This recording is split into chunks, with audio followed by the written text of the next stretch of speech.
No, we're not going to be the first people to review it, but you know what? We're going to give you the best review of it. Tonight, we're going to go check out 28 Years Later, a film we've only been waiting for 26 years, I believe. Anyway, looking forward to it. Stay tuned for a good review.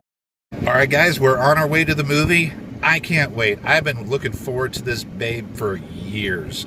It's one of my favorite series of all times because even though, yes, it is a sci-fi zombie-esque movie, it's plausible. Because we all know somewhere in some laboratory, the government or some scientist is doing some shit they're probably not supposed to do. And what if it got out? What would happen 28 years later? We're about to find out. Let's go! This is B&B Theaters in Topeka, Kansas. It's our go-to theater. It's called the Wheatfield 9 when we go to the movies here when we're in town. Super comfortable chairs, always very nice and clean. Really, really friendly service. They have a nice grand screen, as you can see from that advertisement there. And just overall, a really good movie-going experience. Highly recommend. All the seats recline and have heat. Yes, all the seats recline and have heat. Be careful with the heat, though. It made me fall asleep one time. It can get pretty warm. Yeah, it can get darn warm. You can end up with a sweaty back. But it's great in the wintertime, or if you have a really stiff sore back, put that on. Oh, totally. But yeah, we're just about to get in there and check it out. I cannot wait. This is it, gang. I'm so excited. I found the theater. I got my cotton candy. I got my large soda. It's time for a movie. A movie I've been waiting for. Let's go. It's tough when the movie theater is so crowded that you can't find your seat. Okay. Oh, man. Whew. Glad we're able to fit in there. We're here. We're ready. This is one of my favorite franchises. I can't wait. Yes! Well, we just made it through, and full review and final thoughts to come momentarily. Wow. My first initial thoughts, before we get into details, I liked it. I thought it was a good third installment in the franchise. I think they did the story justice. There's some Easter eggs in there. There's some things that, kind of hint towards the previous movies. I think they did a wonderful job. I thoroughly enjoyed it. Travis, since you're on camera, your thoughts? Yeah, it was really good.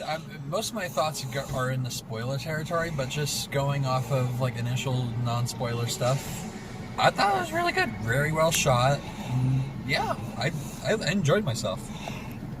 So apparently it was shot all with iPhones. Mm-hmm. Is that correct? Yes. All shot with the iPhone 15. Had no clue. None whatsoever. No clue. Mm-hmm. I like Ray Fiennes' character. I so badly wanted him to be like, Harry Potter is dead. Yeah.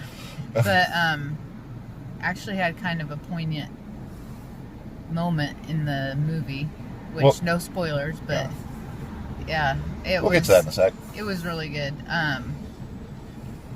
Yeah, this was by far my favorite one. Okay, so it definitely gets the thumbs up. So if you're on the fence about whether or not you need to go see it, and you got a nice theater like this in your neighborhood, definitely check it out. Now we're actually going to get into the movie, so if you don't want any spoilers, now's the place to stop, and thanks for stopping by. Okay, you said you had a poignant thought about it. You care to share? No, I just meant that when they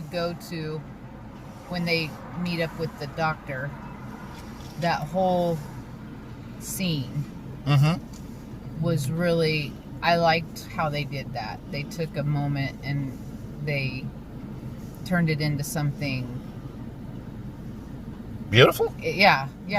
For lack of better words, yes. It was really touching, and while it bordered on the macabre, it was still very human. He, while others think he's crazy, he actually was doing that in memoriam of all the people that had died, and so it was I don't know. I thought that part was really neat. But I thought, yeah. the Alpha, my lord, or as we should call him, Seabiscuit, Seabiscuit, yes. if you know what I'm getting at. Yes. And that was a prosthetic. He has already told people. He said that he had to, on the internet, Yeah. debunk that no, that was a prosthetic. So I'd feel bad for him if it wasn't a prosthetic. The poor man got aroused. He'd have no more blood in his brain and he'd pass out. So, one big thing about this movie, Big. besides that, okay, was you get introduced to different types of infected. You got, like, I'm going to call them bloaters, for lack of a better word. Yeah. They're just basically fat. They crawl around and eat worms or whatever they can get their hands on. They've evolved. Yeah, and they're very slow. Yeah, and gooey and kind of gross. There's definitely some ew moments in there. The little bit of a synopsis: there's an island that's off of the coast of England, which is connected via a causeway, which only comes in during low tide. And the people on the island, the movie centers around a young boy named Spike who lives with his father and his critically ill mother. And he's never known a time where there was the internet or anything like that. And the film explains how the UK or England is under unconditional quarantine. It's patrolled by Navy ships, and anything that steps foot on the island Stays on the island. stays on the island. It's automatic shoot to kill anything that's coming off that island, which I think is great. It's a great rule because at the end of the second one, the virus had made its way onto continental Europe. So apparently they beat the virus back, and it's just hopeless for England. So they're just gonna let it go that way. At least, Obviously, it was because the soldier was talking about he had an iPhone and he was showing the kid. That was funny. That was Showed there's the some picture- good humor actually in this. Showed the Yeah. picture of his fiance to the kid, and he was like, "What's wrong with her face?"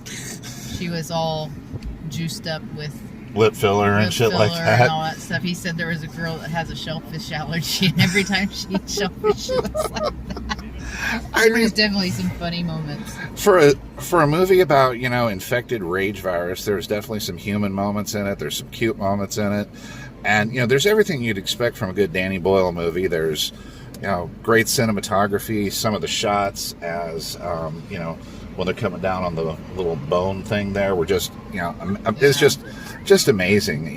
With The cinematography is good, like Yeah. with the swirling ash and stuff. that was probably one of my favorite shots in cinema. But it really got me excited. It ended on a bitchin' cliffhanger. I mean, just a really good cliffhanger. But back to the zombies. So you got the bloaters, you got the fast movers, like you see in all the other movies, and then you have the Alpha, which is much bigger, much stronger, and harder to kill, and smarter. Yeah. And they almost have a herd-like mentality where he's the leader. And there was a pregnant zombie. Yeah, so the zombies can breed in this. Yeah. And I don't want to tell them about that. Well, we said there are spoilers ahead. yeah. The pregnant zombie gives birth to a uninfected. See, I'm wondering if it's going to be like a carrier. There's some... No, I don't... Or else she holds the cure. True that. They're going to have to do something with that. Yeah. Oh, definitely. That part's going to go somewhere. But they saved the baby, But even though Daddy was coming looking for her. oh, that's coming in the second film. Yeah, he's going to try and find her. And the second film is already confirmed that they've got Cillian Murphy, the Jim from the original film, will be in the next one. Yeah. And they set it up beautifully This is to gonna be go a right into. trilogy. Yep, it's going to Well, be a and trilogy. at the very beginning, they start off at kind of like where the last one left off, and a little boy. There was a room full of kids watching Teletubbies, and infected broke into the house, and they told the kids to stay put and don't move. Well, they break in Jimmy, one of the little boys. Everybody gets killed. and Jimmy gets out.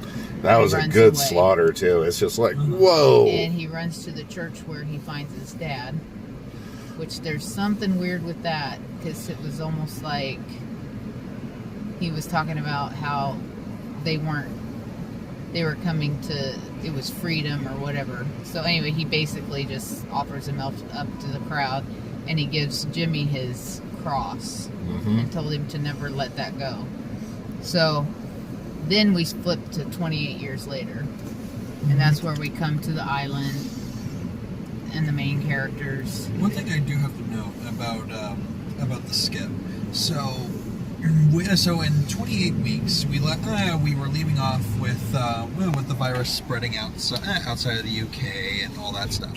However, while we can assume that it was just beaten in the other countries before it could spread as far as it did in the UK, it wasn't actually mentioned in the thing. It just said that the UK fell, and then Well, it mentioned that continental Europe Yeah. beat it back to the UK. Yeah, because it said they beat it back, the zombies died. Took them however long to starve to death. Yeah. yeah. But apparently... The UK is just a write-off. With the alpha and the herds and stuff, they were... Yeah, England's just a write-off. It's just, a diseased island, and they've got patrols on it. But, we're going to wrap it up before we go on too many tangents here. It's just an excellent movie. I thought they did a really good job. Travis, you have anything else to add? I can't really think of anything other than what y'all pointed out already. Yeah, good performances. The kid, I thought he I did thought it was good. good. he did okay. I mean, it was some of the moments you're like, "Oh, kid, what are you And doing?" his dad was that actor. Oh my God, what's his name? God dang it! He played the kid in Kick-Ass. Oh, that guy. Yeah, no idea what his name is. But guys, that was an excellent film. Highly recommended from your friends at the State of Kansas. If that did it for you, please like and subscribe. And if we missed anything, please don't throw any spoilers in the comments. As always, thank you so much. Good afternoon, good evening, and oh wait, I do have to say one thing. It had some good jump scares, didn't Yeah. Yeah. Both these guys were like, a couple Well, times. there was some really tense moments too, like that bloater. I'm just like, oh. Yeah, it was good. It was good. Go see this movie while it's still in theaters. Keep cinema alive. Good afternoon, good evening, good night, and Subscribe for Subscribe more.